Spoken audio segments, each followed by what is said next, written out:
কাজল যে দাবিটা করলেন একটু আগে যে এখানে ব্লু ইকোনমির জন্য একটা বিশ্ববিদ্যালয় স্থাপন করা হোক। কক্সবাজার ৩ আসনের দানের শীষের প্রার্থী লুৎফুর রহমান কাজলের জনসভা পরিণত হয় এক আবেগঘন রাজনৈতিক সমাবেশে। সমুদ্র ঘেঁষে এই পর্যটন শহরের প্রাণকেন্দ্রে আয়োজিত জনসভায় হাজারো নেতাকর্মী ও সাধারণ মানুষের উপস্থিতিতে মুখর হয়ে ওঠে পুরো মুক্তিযোদ্ধা গুলচত্বর মাঠ। শুক্রবার বিকেল ৩টার দিকে কক্সবাজার পৌর শহরের মুক্তিযোদ্ধা গুলচত্বর মাঠে জনসভায় প্রধান অতিথির বক্তব্যে সালাউদ্দিন আহমেদ কক্সবাজারকে শুধু পর্যটন নগরী নয় বরং একটি আধুনিক শিক্ষা নগরী হিসাবে গড়ে তোলার প্রত্যয় ব্যক্ত করেন।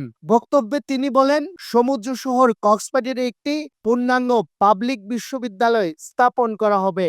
এখানকার তরুণ তরুণীরা যেন উচ্চশিক্ষার জন্য ঢাকা কিংবা অন্য জেলায় ছুটে যেতে বাধ্য না হয়, সেটাই আমাদের লক্ষ্য। এখানে ব্লু ইকোনমির জন্য একটা বিশ্ববিদ্যালয় স্থাপন করা হোক, বিশেষায়িত একটা বিশ্ববিদ্যালয় স্থাপন করা হোক।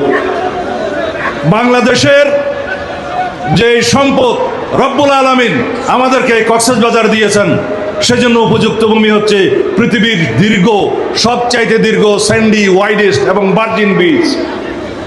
আর কোথাও নাই। এই সমুদ্র সম্পদকে আমরা পর্যটনের পৃথিবীর রাজধানী হিসেবে গড়ে তুলতে চাই ইনশাআল্লাহ।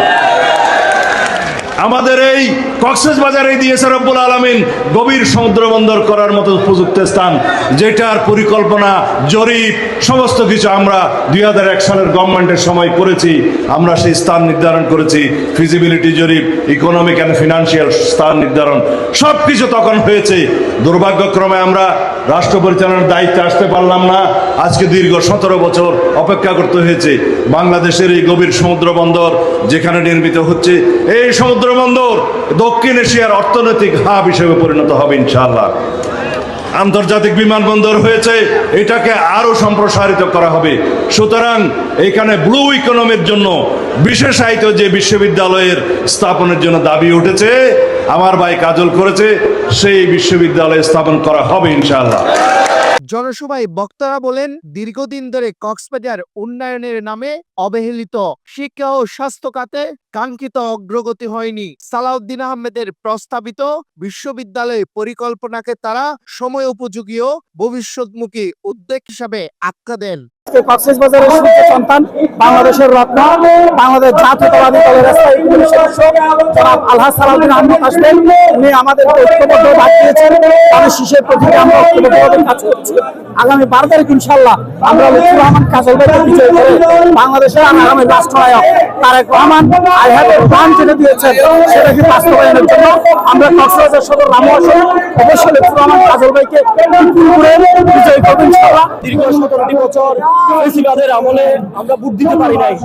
আমরা যারা ভোট দেওয়ার জন্য নতুন উন্মাদ এবং উন্মাদনা নিয়ে আসছি, আমরা সবাই স্বতঃস্ফূর্তভাবে আজকের এই বিশাল নির্বাচনী জনসভার মাধ্যমে জানান দিতে চাই, আগামী 12 তারিখ এই অঞ্চলের 3 অঞ্চলের মানুষ স্বতঃস্ফূর্তভাবে দানের শীষে ভোট দিয়ে কাজল ভাইকে জয়যুক্ত করবে বলে আশা ব্যক্ত করছি। 12 তারিখ দেশের জাতীয়তাবাদী দল বিএনপি ধানের শীষের প্রতীকে প্রার্থী জনাব লুৎফুর রহমান কাজলের নির্বাচনী বিশাল জনসভা। এখানে আমাদের মুখ্যমন্ত্রী কক্সবাজারের গভর্নর দল বিএনপির জাতীয় স্থায়ী কমিটির সদস্য জনাব সালাউদ্দিন আহমেদ উপস্থিত থাকবেন। উনি সবার আগে বাংলাদেশের যে স্বপ্ন, সেই স্বপ্ন বাস্তবায়নের গুরুত্বপূর্ণ বক্তব্য রাখবেন। সেই গুরুত্বপূর্ণ বক্তব্য শোনার জন্য এবং দানের শীষের বিজয়কে ত্বরান্বিত করার জন্য আমরা আজকে মিছিল সহকারে এখানে উপস্থিত হয়েছি।